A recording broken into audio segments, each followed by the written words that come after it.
નમસ્કાર મિત્રો, વિડીયોમાં તમારું સ્વાગત છે। અત્યાર સુધીના સૌથી મોટા સમાચાર મળી રહ્યા છે અને સરકારે એક અત્યારે મહત્વપૂર્ણ નિર્ણય લીધો છે। 24 કલાક માટે પેટ્રોલ પંપ ખુલ્લા નહીં રહે। તો મિત્રો, સંપૂર્ણ માહિતી મેળવતા પહેલાં જો તમે ચેનલમાં નવા છો તો ખાસ કરીને ચેનલને સબસ્ક્રાઇબ કરી નાખજો।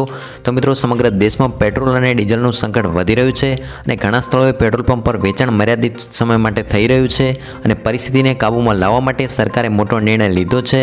પેટ્રોલિયમ મંત્રાલયે યુનિવર્સલ સર્વિસ ઓબ્લિગેશનનો વિસ્તાર કર્યો છે અને જે ખાનગી અને સરકારી બંને કંપનીઓને લાગુ પડે છે। દેશના દરેક ભાગમાં તેનો અમલ કરવામાં આવ્યો છે।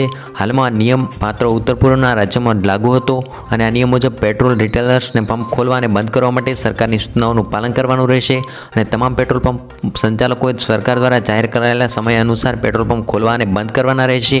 આ સમય દરમિયાન પૂરતું તેલ પૂરું પાડવાનું રહેશે અને દરેક કંપનીએ તેની સાથે પૂરતો ઓઇલ સ્ટોક રાખવો પડશે। આ રીતે મિત્રો, સરકારે મહત્વપૂર્ણ નિર્ણય લીધો છે જેનું દરેક પેટ્રોલ પંપ સંચાલકોએ પાલન કરવાનું રહેશે।